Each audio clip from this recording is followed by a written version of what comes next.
Welcome to Living Room Sessions, hosted by the Southern Nevada Regional Housing Authority. We will have discussions every second Monday of the month about affordable housing, landlord opportunities, local housing initiatives, sustainable housing programs, local leaders, and affordable housing. So welcome to our show. Affordable housing. So welcome to our show. Hey.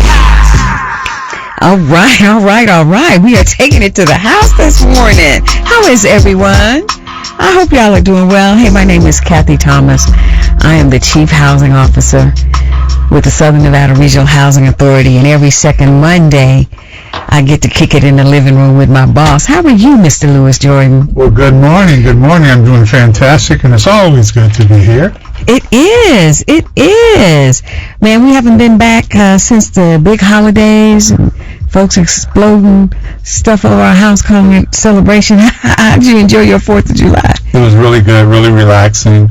My work and my personal life can't seem to separate itself. So, just had some thoughts and ideas around not only celebrating, the holiday, but what we can do. I guess when you go back even further with Juneteenth, 4th of July, what are some of the things that we have to continue to do to keep this conversation about affordable housing in front of folks? And maybe as I look at the new term of attainable housing, I was talking to someone the other day about our number of 90,000 units that are needed. Yes. Now when you look at going up to 150% of AMI, that number is 160,000 units.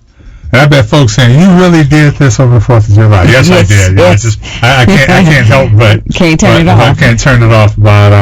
But things are good. And it's always, hopefully staff and others who work at the Housing Authority had a chance to unwind, reboot, and again, good to be here. Yes, that's a lot. So I've spent my 4th of July under the covers after eating too much food, right? Because for some of us, right, it's the National Day of Grilling, right? We may not be setting off red, white, and blue fireworks, but we enjoy a day off, right?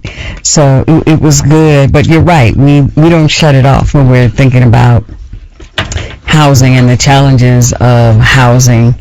And a lot of folks go, what is this, 150% of AMI, the area median income? Mm-hmm. And this is folks who go to work every day, right? Are struggling to afford their housing. So that's why our conversation has to expand from what people think of traditionally, right? When we do affordable housing at the Housing Authority, we are talking about everybody in the community, Right. And so folks know we do conventional public housing.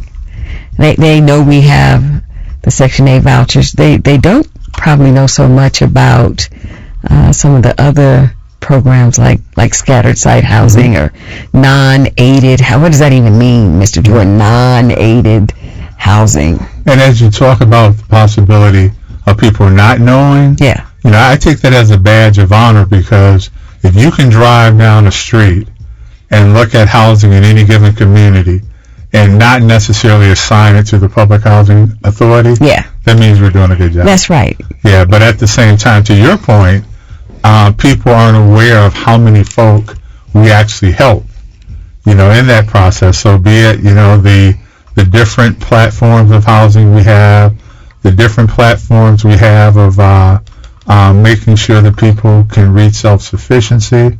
There's a quite bit we do here in the community, and I couldn't be more proud to be at the helm of an organization that not only does it, but does it with a tremendous amount of pride and always looking for collaboration and partnership. I need to give a shout out to the station here. I guess it was it Friday? We were off, and I called you guys. I was listening to 88.1, and the Women's in Trades was on the radio. And I got all excited and just listening to, I think her name is Evelyn, if I'm mistaken. That's right. Listening to the stuff Evelyn's doing, and they put up the number, and I called it. I'm like, well, wait a minute, she can't answer because she's on the radio. And a couple hours later, she's like, "Hi, how can I help you?" And when I told her, she's like, "Louis," I said, "Yeah, I was listening to you." So when you talk about the community benefit and the powerhouse that we have here at 88.1, I just wanted to give a shout out to the station. Shout out to the station. Yeah, thank y'all. This has been so important for us to use this platform to talk to folks, because a lot of times when we're engaging with the community, it's very formal. Fill out this form, get on the waiting list, make sure you give us all this documentation, do the hokey pokey, turn yourself around. We really wanted to just be in conversation with people that matter to us, and we hope that we matter to them. So it's real cool that you got a chance to reconnect with Evelyn, with others, right? That's the whole point of the living room. Like, come in, sit down, and have that conversation. So we got somebody calling in that I think, because today we wanted to talk about, all this redevelopment we got going on, Mr. Jordan. We got over 1,600 units in development. Hey, Frank, are you on the line for me? Yes, I can hear you. Perfect. So joining us today is Mr. Frank Stafford. He is the Director of Modernization and Development for the Southern Nevada Regional Housing Authority. What's up, Frank? How are you? Doing great. How are you? I am fantastic. So we going on the fly, Frank. We always got good questions. What on earth is modernization and development? What is it that you do? Because you do it so well, but folks never get to see you. They just see the finished product. So can you talk a little bit about your role with the Housing Authority?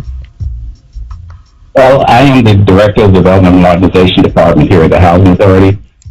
And our department manages the capital fund, which are federal funds we receive from HUD to maintain our existing properties during major construction work, as well as develop new properties to increase our portfolio. So we're basically a developer per se for the Southern Nevada Regional Housing Authority. So when I see new stuff coming up, that's you, Frank. That's you building that. That's correct.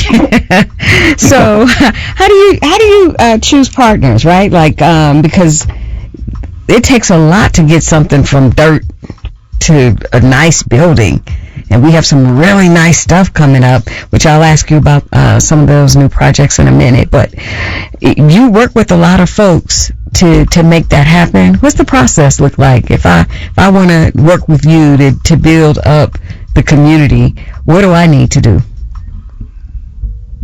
Well, the process is a rather lengthy one.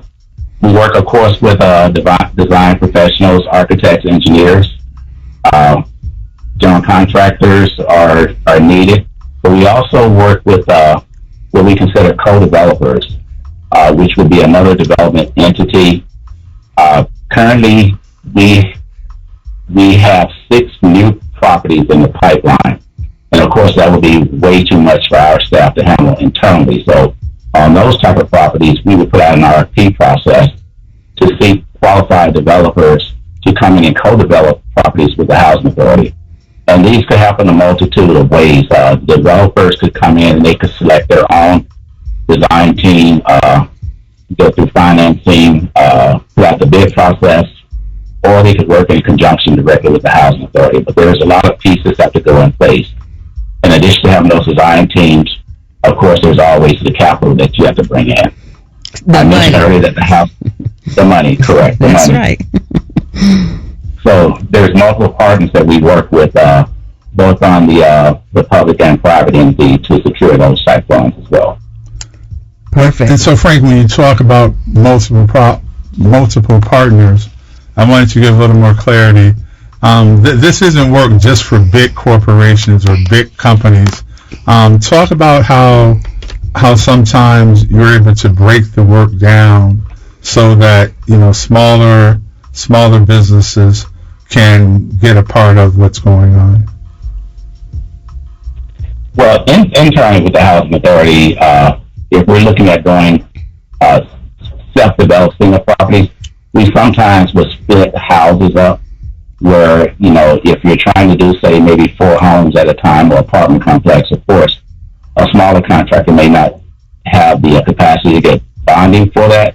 So we may split those up and make smaller bids. But then on some of our larger scale developments, we can work with that particular developer to see if he can maybe do some type of joint venture or maybe separate a part of a building that then we could have smaller contractors come in and submit a bid and handle that type of work. And to give our listening audience an idea of the size, I know we have around 13,000 vouchers in our Section 8 program, which are primarily handled by landlord partners. So approximately how many units are you talking that you oversee in the way of either rehabbing or redevelopment that said contractors can be a part of? How many units are we talking, including homes? Well, currently under construction, we have roughly 1,600 units in our pipeline. Now, some of those will be coming along over the next 4 years with our CNI at Marble Manor, and some are already in the construction phase. But we currently have 500 that are under construction at this point in time. So, and I guess, maybe I can ask a question a little bit different. When we look at what's in our portfolio on the public housing side and the affordable side, how many units are we talking total?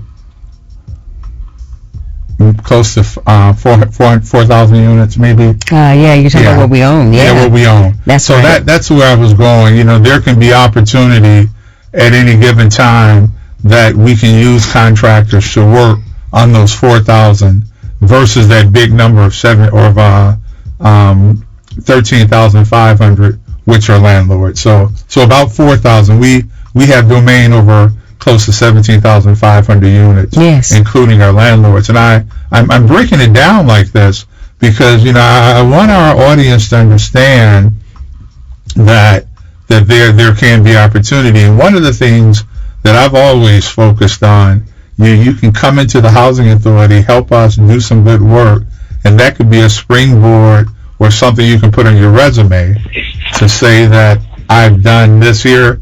Maybe I can do it at the county. Maybe I can do it at the city.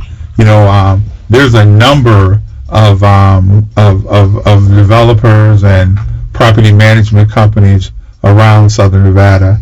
We see this as an opportunity for folks to come in. Some already seasoned, some not so seasoned. Right. But what's critical for me is that our community knows, you know, as Frank alluded to, those 1,600 units. We're talking millions of dollars. Oh, yeah. And these millions of dollars are going to come into our community, and we want the people who live in those communities to benefit from that money coming through. So Louis, I wanted to walk in. Frank, I'm going to go sit in on the couch for a minute with these folks in the living room. I just want to ask a question. Like, if I was a small contractor, and let's say, am I able to do tenant improvements or TIs? Is that something? Or is everything new construction? No, you can do tenant improvements, which I typically refer to as rehab, as well as new construction. Currently, I have a couple of tenant improvement properties that are in the pipeline that will be going out to bid on here hopefully within the next month or so, that we're finalizing our scope. And that would be a great opportunity, especially for a small contractor, to take advantage of that. And if a small contractor wanted to be a part of that, do they go through NGIM? Do they log into NGIM? Or I know there's other ways you advertise, but how do they get that information? Yes, NGIM is the main advertisement that our procurement department uses for those bids. They use some of the local newspapers as well, but NGIM is the main. Nevada Government E-Commerce Marketplace, is that what it is? I know that's NGIM. So those of you that are out there that are small businesses, you know, wait, let me put my feet up on the little credenza there. You know, I'm kicking back a little bit, get my little lemonade and iced tea going on right here. My little Arnold Palmer, you know, I'm just chilling with Kathi and Louis.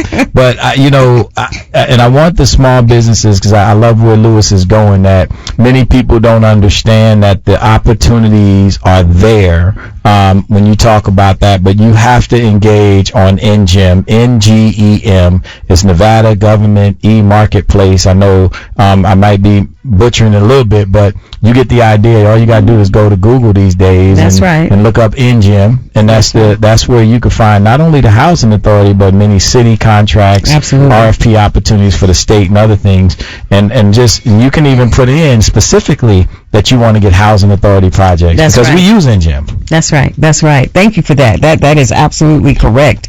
And we actively, and I don't know if you want to jump in on this, Frank, it's just not happenstance. Like, we are very intentional about engaging with folks from the communities where the work is happening. And you might hear it called Section 3. You might hear us say stuff like Mibby Wibby, and people are like, what is Mibby Wibby? What is she talking about? Alphabet soup. It's that alphabet soup, right? But it's minority women businesses and veteran or disadvantaged businesses that we really want to see in the mix, and so we seek them out. And cousin Shondale from Sumner, I don't even know if you introduced yourself. I know, I didn't even introduce myself. That's all right, because we at home. This is what you do. I just said couldn't. Couldn't come in, grab lemonade out the refrigerator, and start talking. Look.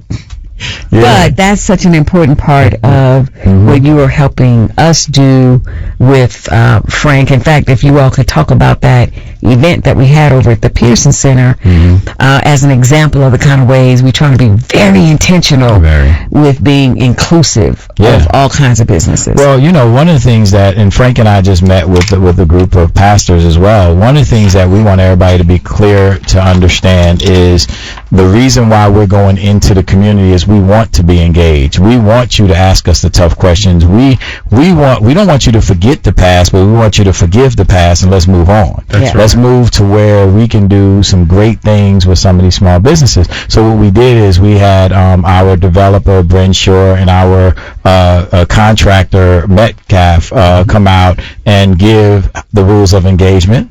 Right, and then of course we had Johnny Shaw come out and talk about Section 3, and Frank gave some ideas on projects. And then what we do is some new is really get you, if you are in a situation where you need resources, we will introduce you to resource partners, whether it's the Nevada Contractors Association, which they would love to get engaged and help you to get to where you are, where you can go up to get bonding, so you can increase your capacity and your capabilities. And if you're a business owner who knows how to turn a wrench but you don't know how to run a business, they got that at the Urban Chamber for you as well. So we had all of the resource partners from the SBA, the SBDC, we had financing partners like Access CDFI. There's a lot of resources that are out there to help small businesses. So the great thing about these projects is they're ongoing. Right? And so you may not be ready. You might be shovel ready. Let's get you, if you shovel ready, as they call it, let's get you on a project. Let's get you going. But if you're not, then let's get you in the pipeline so that you can get on other projects. And Frank was very adamant about the fact of his intentionality. I believe over the last 30 years, he said, of making sure that he helps people and help businesses. And I love his passion. So Frank, I don't know if you have anything to add. So one of the things I would like to add is, we do the advertisement for our projects and we use NGEM and other resources. What I would encourage contractors to do is reach out to our procurement department and complete documents so that we would have your information, because many times when bids are available, we can also reach out and make sure we contact them to make sure they're aware of that and steer them to NGEM to complete those documents and ensure that they're part of that bid process. And this, it could be bids as it's a major construction project, but we may just need electrical work, or we may need mechanical work. So we can reach out directly to those subcontractors as well to get bids submitted to us for our properties. That's perfect. A couple of things that both Frank and Shondale have touched on are the rules of engagement. That's right. Sometimes there's some frustration, Mr. Jordan, about the rules of engagement, right? We are quasi-governmental, right? And a lot of these resources are coming from the federal government, the state government, or the local jurisdictions. There are rules of engagement. So one of the things when we talk about this intentionality is being sure that folks understand the rules of engagement. There's a whole process and a set of procedures we got to go through. Even as we reach out to folks, it's not, hey, homie, hook up. It's to share information about the rules of engagement, because we still have a playbook that we have to utilize. Absolutely. And depending on your experience 2 years ago, 15 years ago, whatever the case may be, it may have soured you. Mm-hmm. And let's be clear, it could be very, very challenging navigating government. And it can be challenging navigating government. I was somewhat disheartened the other day. I heard a vendor who's been in the community for a number of years who said that I think he's been in the community for 30 years. And he said, yeah, there was a time that I tried, and either you didn't call me back or I didn't get the work. And we know that when it comes to putting some of these papers together, mm-hmm. man, it can be daunting. And so I'll say here something that I say at the office a lot. We need to move at the speed of trust on this. And so while we are celebrating the great meeting we had at the Pearson Center, I'm going to say it on air. If there's leadership in the community that says, you know what, we didn't know about it, Louis, will you bring some folks together? Now, we got to be clear. We can't be everywhere for everybody. But to the extent that we can open up our doors, do something that's a little non-traditional to get some of these skilled workers in the, in the process, we're more than willing to do that, because I'll tell you what'll be hurting to me is as we're developing in these various communities, and we have people out there doing the work that are not from those communities. Mm-hmm. And then we have people who are from the communities standing by saying, why didn't I have a chance at this? So to the extent that who and you know who you are, you're the one, I'm dealing with those folks with the housing authority, they did me bad in 1979. We may have, right. But we want to reopen our doors today. We want to come in. We're not going to spend a whole lot of time. I like to use the analogy of the rear view mirror and the windshield. I got to look in that windshield because it's big, it's open, it's showing me where I'm going to go. But I would be remiss if I didn't look in that side rear view mirror and acknowledge some of the things we could have done differently. So so this is a open call and to various organizations, including churches, youth groups, so on and so forth, that would say, Louis, well, how can we get audience with you and your team? I say, let's talk about it. And I say, you can talk bad about us, but show up for the process. There you go. Right? Yeah, that's right. You can criticize, you can critique. Right. There's a difference, by the way. And you can say I'm a low-down, dirty dog, but will you show up for the process? Walk through the process. We're not asking folks to your point, Shondell, forget the past. We are not asking folks to pretend everything has been all right with any governmental entity. What we're saying is show up. Right. Show up. And you can bring your grievances with you, but just know we want to focus on getting some work done. So after you air your grievances, please just go through the process. So Google NGEM, N-G-E-M, find out what that's about. Or come to the Housing Authority's website, www.snvrha.org.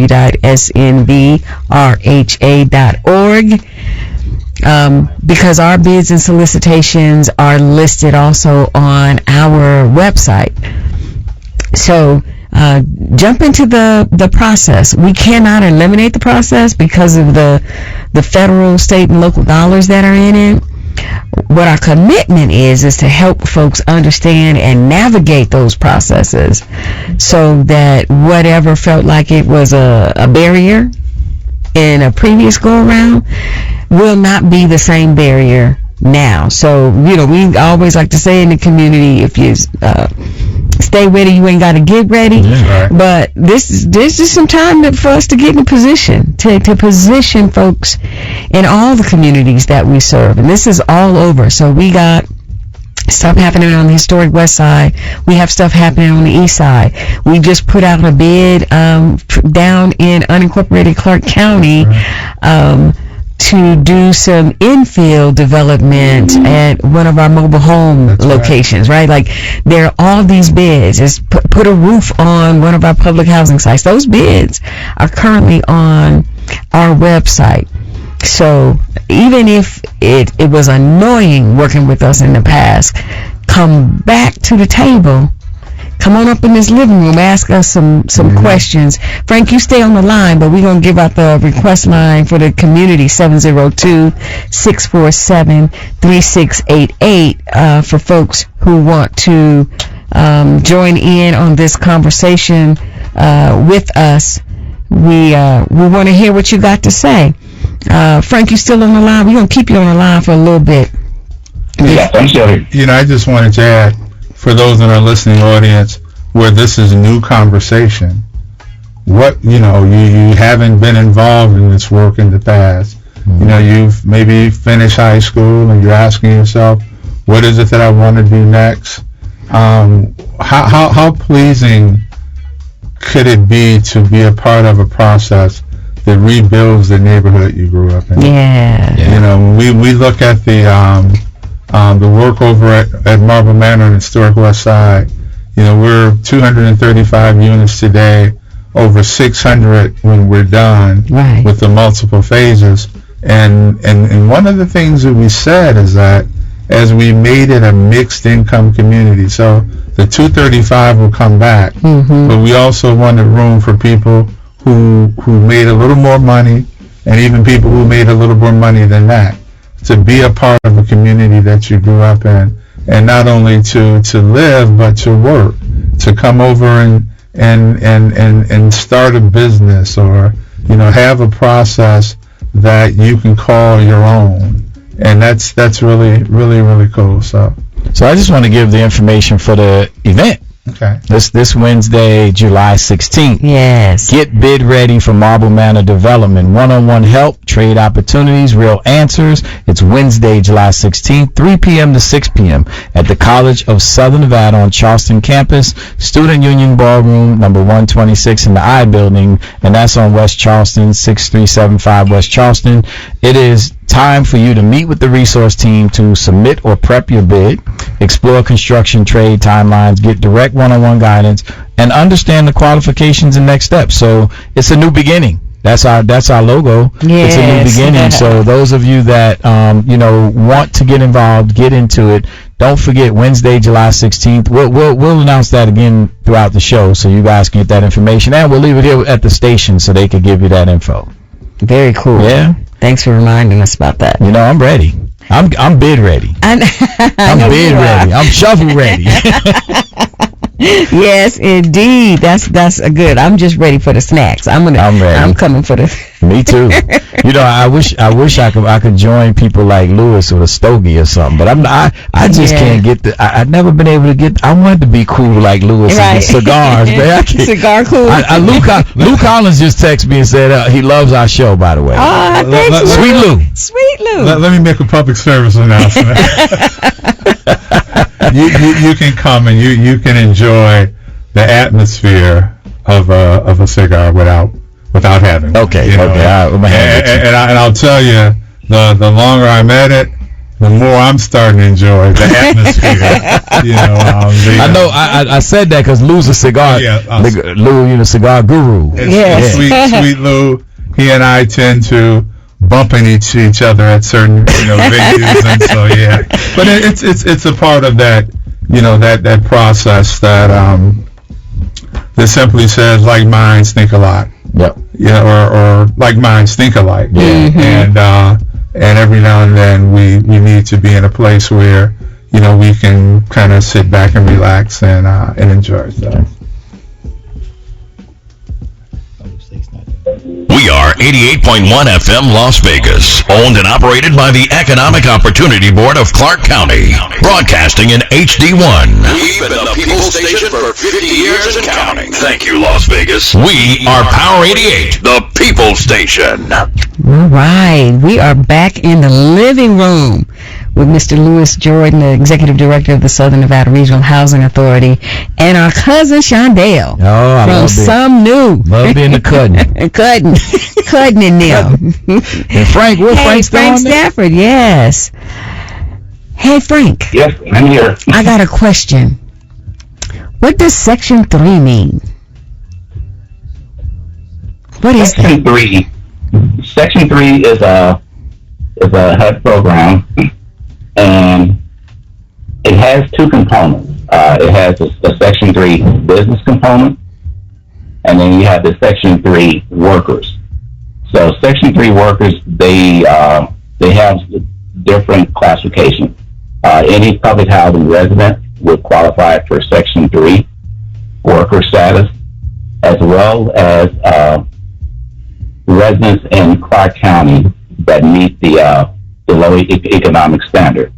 So they would have to apply through our housing authority to see if they would qualify for Section 3. And what that program does is an outreach to try to provide job opportunities for individuals that meet those categories on not only the construction projects that we have, but other federally funded projects, job positions that the housing authority has. Mm-hmm. Love it. So 2 ways to connect with Section 3, right?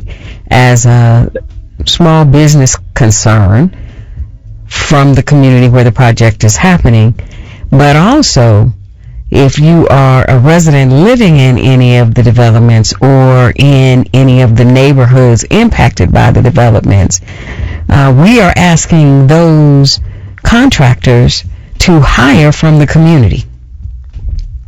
And we track that, right? Your team tracks that for us, right, Frank? That is correct. We do our Section 3 monitoring and tracking.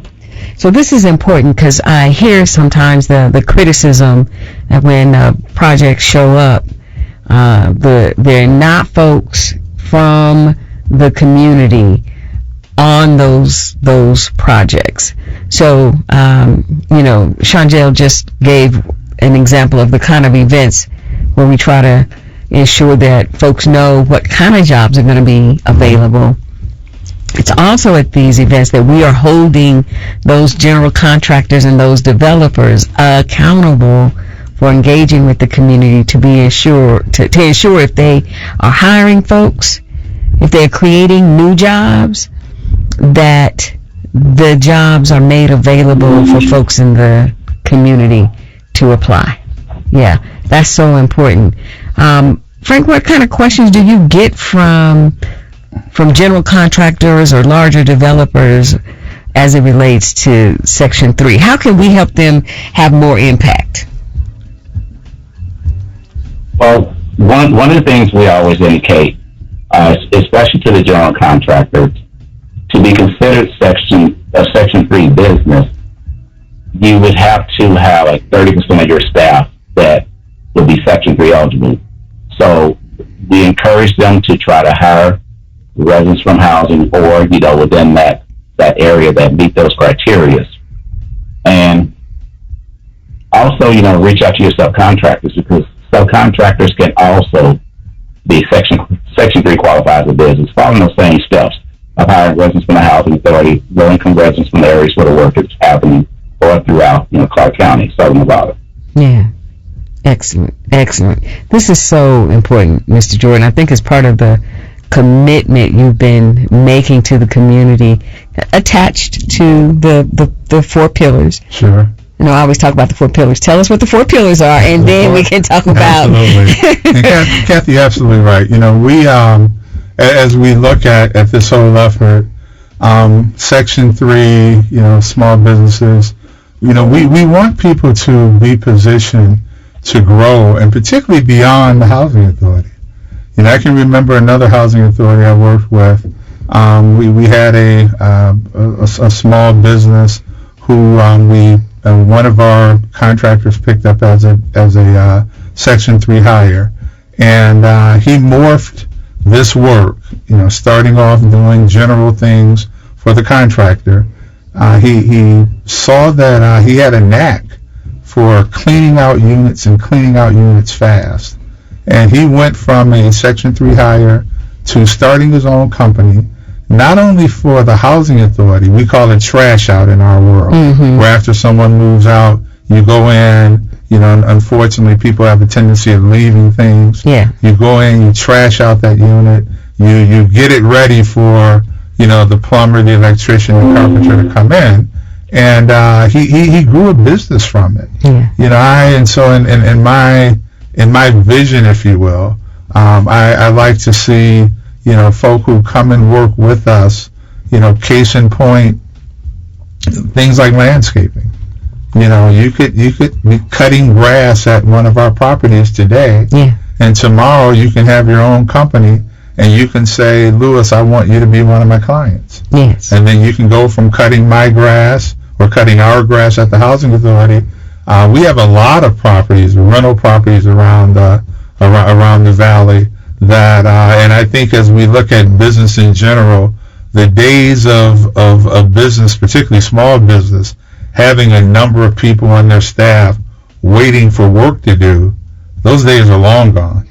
So it's so much easier for, XYZ property management company to say, who can I have come cut my grass every Tuesday, the second Tuesday of every week or month, and whatever the case is, versus saying, that's just the economics of business.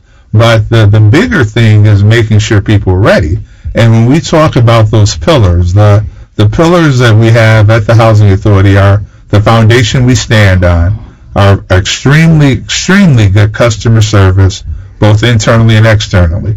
This plays into this because there was a time that people weren't really crazy about working, not only with us, or with government in general. Right. So improving our customer service, housing, making housing available. As mentioned earlier, 1,600 units in the pipeline, new construction, and rehab. Another pillar is creating resident opportunities. How do we move people from where they are to where they want to be, working with our partners in the community to help with job training. We talked about this the other day, but it's worth talking about again. We received a $3 million grant, right, Jobs Plus grant, to help people develop opportunities for to help people develop skills for jobs.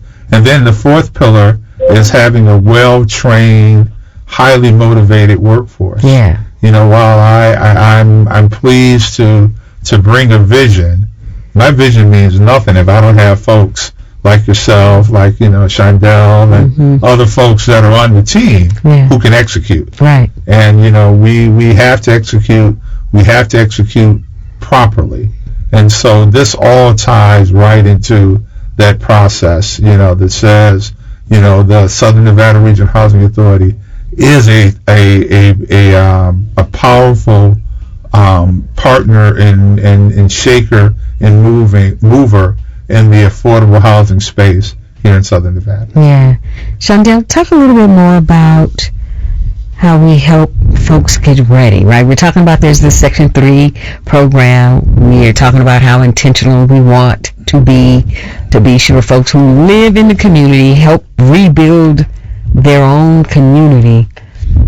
Talk some more to us about getting folks ready for that. Well, and I want to share, to be totally transparent, I've been doing this for 20 years. Yeah. Getting folks ready. Yeah. And I think that what's important for people to understand is what I do not want them to do is get their foot in the door, because their foot might get slammed in the door. Right. Yeah. I want, James Brown said, get me all the way in the door, right? Get me in there, and right, he'll do his thing. I met James Brown years ago, and he get me in. Yeah. I'll show you what I can do. I'll do the rest. Yeah. Yeah, that's what he said, right?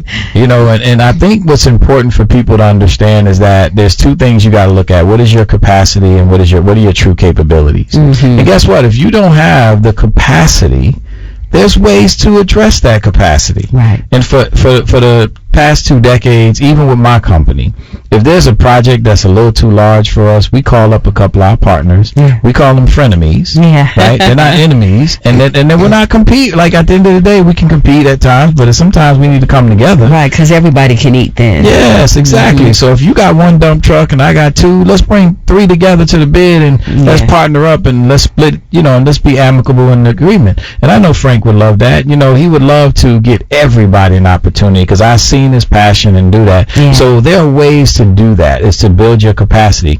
But also, we understand that everybody that may have left a major construction firm, that's how these small companies come, by the way. Yeah. There's somebody in the union. And I could talk about my good friend Thomas with G3 Electrical. Yeah. Because he was in the union, and he said, "Hey, I want to go start my own business." Yeah. But in all honesty, and I know this from experience, we don't know how to run a business. Yeah. When you work for somebody else do payroll. Somebody else is doing your insurance. You don't even know half the insurances you need. Right. So there are resources that I've learned and we've partnered with all these years that can make you shovel ready like everybody else. Yeah. Now, if you're ready to go and you got it, Frank already said, call him. Right. Because he needs you. Right. But if you're not quite there, give us an opportunity to help you get there. And that's the part that I think most people, when they get frustrated because they may not be on that level of communication or in the know of what's available and what's out there. And we know a lot of resources, and we brought them to the Pearson Center. Yeah, we did. And a lot of people didn't know what the Nevada Contractors Association was. Right. A lot of people didn't know what NGIM was. Exactly. Like, NGIM, what's NGIM? What's that? Exactly. But NGIM has been going since I've known, right? So this is your opportunity to, meet other contractors, meet other people in your space, so you can partner with them, build a relationship, like I call it, or REAL, relationship. You guys can partner. You can go in there, and you can get on some of these opportunities, and not just the C&I stuff, the HUD stuff, but all these other things that Frank is always busy. Yeah. We love that about Frank. And if you're in this community, you got your ear to the ground, we're just a small part of what's going on. We as a Southern Nevada, we look at our government entities like the county, the cities, Las Vegas, North Las Vegas, Henderson, on and on. Everybody's acknowledging the growth. Right. From the state perspective, the governor and his new bill on attainable housing, if you will. So I want to be clear to our listening audience. This is not just about work for the housing authority. Right. Again, if I use the analogy about cutting grass, if I'm out there and I know, and I'll tell you, I'll drive through some communities and it's like Picasso did that edging, and just pristine stuff. I would throw a shingle up and say, how can I be a part of this process? How can I show my talent? Not only just to the community that I'm currently working in, but I just see it as a tremendous opportunity. And don't even get me started on how social media and the different platforms can support the effort. Right. But we're, I like to, someone asked me what I enjoy most about my job, and while I get paid for developing housing, my passion is developing community. Yes. My passion is bringing people along. I'm at a point in my career which has been wonderful, but I'm at a point where I'm asking myself about legacy. And not only would I like to say, yes, Lewis is a part of this building, or his team was a part of that building, I also want to be a part of a legacy that says that I and the people I work with created an opportunity for folk to come into a door that otherwise they didn't realize that they could. They didn't know they could. Yeah, that's so because important. when you in high school or you're in college, nobody says, I've never seen a course that says I want to be a public housing director or I want to be a public housing finance person. Right. But the reality is that work is real, and I owe it to, you know, the shoulders I'm standing on are holding me up so that I can have others stand on my shoulders. We need to be able to pass this on. So. Yeah, I was talking to a young person. You know, I use the term placemaking a lot. And this young adult said to me, no, this is place keeping, yes. Kathi. We're keeping our neighborhood here for us. And I thought, I really, really like that. This part of this conversation with Frank Stafford, who does Modernization and Development, and the rest of us, is about place keeping. How do we keep the neighborhood true to us, for us, by us, about us? And this process we've been talking about today is one of the ways to keep the place for us, and I like that. I like that idea. And when you keep it for us, it makes it inviting and attractive for other people to want to come. And then that us just gets bigger and bigger. And bigger. You know, I have an opportunity every now and then, and again, I'll be very clear. I've enjoyed the vastness of my career. But every now and then I'll get a chance to drive back when I'm in Chicago to the old neighborhood, you know, shout out to the West Side, and I'll go back. And there's not a lot there that was there, you know, 60 plus years ago. But I can remember that community being my foundation. That, you know, one of my first jobs working at a small business, mopping floors and washing windows at a retail store, and I go back and not a lot of that is still there, but I ask myself, and again I appreciate the ability to move on, but man, wouldn't it be great, as we're trying to do now, come back into the Historic Westside and replicate some of the greatness that brought us to this point. Yeah, celebrate it, right? So even as like the Marble Manor site in particular is redeveloped into something really based on what the residents said was important, right? So it reflects the aspirations of the residents. At the same time, we can celebrate what it had been for the community. Yeah, and I you know, I've been here 38 years, and this is really one of the first times I've seen this level of engagement, this level of like being a part of all of what's happening in Marble Manor. I mean, my wife grew up on Downway, you know, before they moved to the View. Yeah, they lived on Downway, and she always talks about, wow, she's just so blown away by what it looks like is going to happen. She drives by there every day, like when she's on her way to her office, and she's like, wow, it looks like they moving dirt. Yeah. She said, what? They move? I said, where do you get that term from? She's like, looks like they moving dirt. Because that's what's happening, man. It is unique, I think, in a number of ways. You know, because it's like full, comprehensive, whole, looking at the whole thing, with the people, the housing, the services, looking at everything.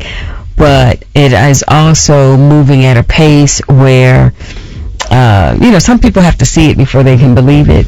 So when you actually see, like, NV Energy's out there today working with the power lines, because we got to move the power line, to actually see the trucks out there and see them doing something when it's been talked about for we don't even know how long, right? Because that's been there since the late 40s. Yeah. Right? Wow, really? Oh, yeah. That is one of our oldest developments. And it's post-war cinder block construction, bad efficiency on that energy and all that. Right. Like, now it's like, okay, your energy bill is going to be better when you move back in. Right. And all the amenities that you have will be better when you move back in. I heard Frank talk about the windows, the air conditioning, and there was so many cool. I'm like, wow, you know what? I don't think about all those things all the time. I know when you're building your home, you think about that. Yeah. But, you know, Lou just said, he said to both of you, you know, he loves the fact that you're talking about hard work, not hard work. Yeah. Hard work, thank you, not Lou. hard work. Yeah. That's right. So he's like, he's in a place where he can't call in, but he said he just wanted to make sure you guys knew. He's like, I'm listening. I appreciate that. So cool. Yeah, it's been a lot of support. We get a lot of really positive feedback. Yeah. some shock, people shocked that we actually talk to folks. Right. Like, it's a little bit of shock. Well, thanks. I got to say that you guys, the leadership with Lewis and Absolutely. the Chiefs, you guys have opened up and said, look, we want to be something new. No pun intended. Right. Well, actually, pun intended. Right? Okay, let's just say that. Right? Let's get it. Lee over there like, oh my God, here you go. That's right. Get it in.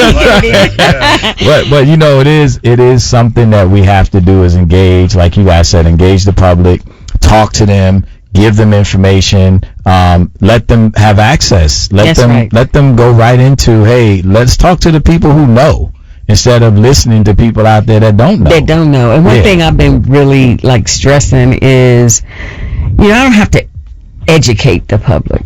They know. Mm-hmm. They know what's been happening. They know what's not been happening.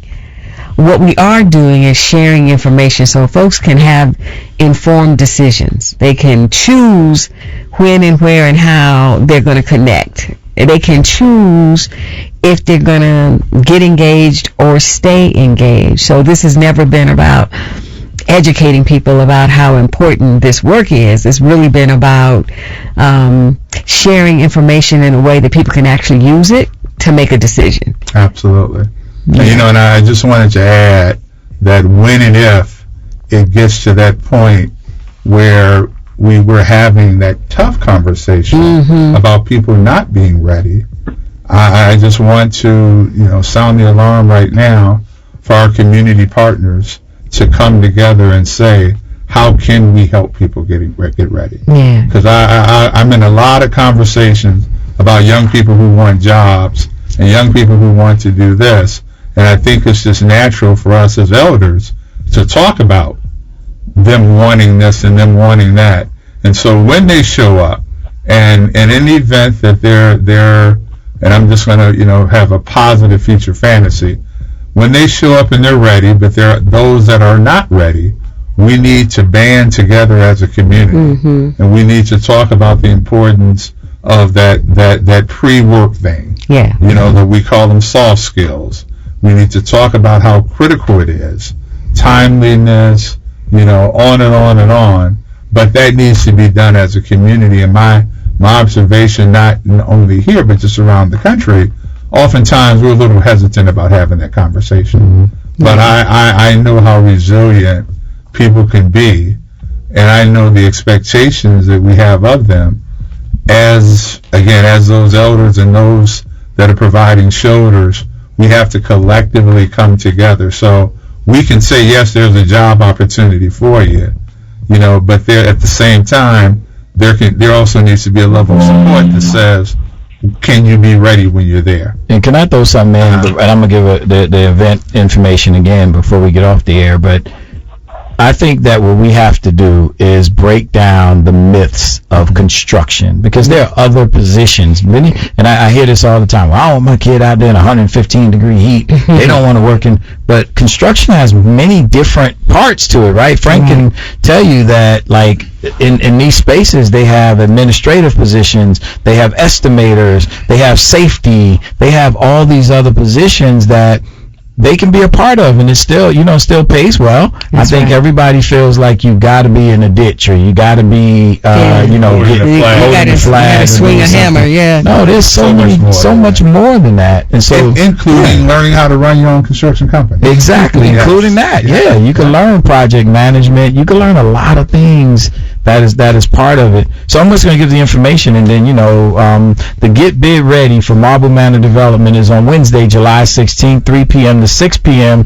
One-on-one help, trade opportunities, and real answers. This is for subcontractors, small contractors, and those of you that want to get involved with us at the Southern Nevada Regional Housing Authority and get a new beginning at the College of Southern Nevada Charleston campus. 6375 West Charleston Boulevard. Submit or prep your bid, explore construction trade timelines, get direct one-on-one guidance, and understand qualifications and next steps. That's so important, so important. Hey, Frank Stanford, I want to get your last thoughts before we wrap up here. What is it that you wish folks knew, or you wish that they maybe understood better about the process of construction or getting ready to bid? Well, I mean, the process is not that difficult, and oftentimes, contractors, they'll look at all the paperwork that's included. We want them to know that we're here to help them get through that step by step. We're always open to talk with them, explain that process, but it's not a difficult process, and it's really something that we especially hope to get more small contractors, minority contractors involved in. We'll talk to them about the insurance requirements, the bonding requirements that we have, but also let them know that, depending on the size of the job, those requirements are different. We do an RFQ process, request for quotes. We do an IFB, invitation for bid. Those processes are all different. So, just reach out to us and we'd be glad to talk to them. Yes. Here's the Housing Authority's phone number, 702-477-3100, and our website, www.snvrha.org. So get in touch with us, right? Let me amend that number a little bit. I want to show folks how serious I am. Okay. What was the number? 702-477-3111. That's to my office. Okay. Call me. Call Mr. Jordan directly. Say that again. Call me. Go ahead, 702-477-3111. If you need someone to talk to. 3111. And I was going to ask the DJ if he had the emotions. Don't ask my neighbor. Don't ask my neighbor. Come to me. That's right. Come to me. We just really want. This is critically important for us as an organization, as a community. I often say that, I try and make myself as visible as possible in any community I work in. So I could be sitting in church, I could be, having a cigar at the grocery store. And when people walk up and say, "You that housing authority guy?"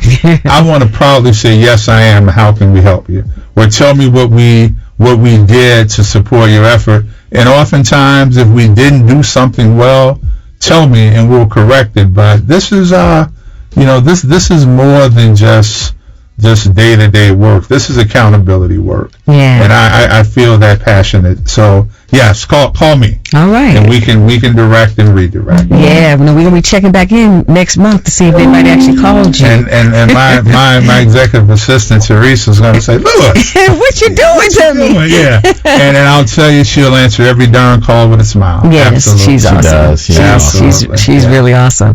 So before we close out, I want to point out that the CNI Choice Neighborhood Initiative that is supporting the redevelopment of Marble Manor will be occurring over 5 phases and 8 years. So if you're not in on the ground floor with phase 1, there is still time to participate in this process.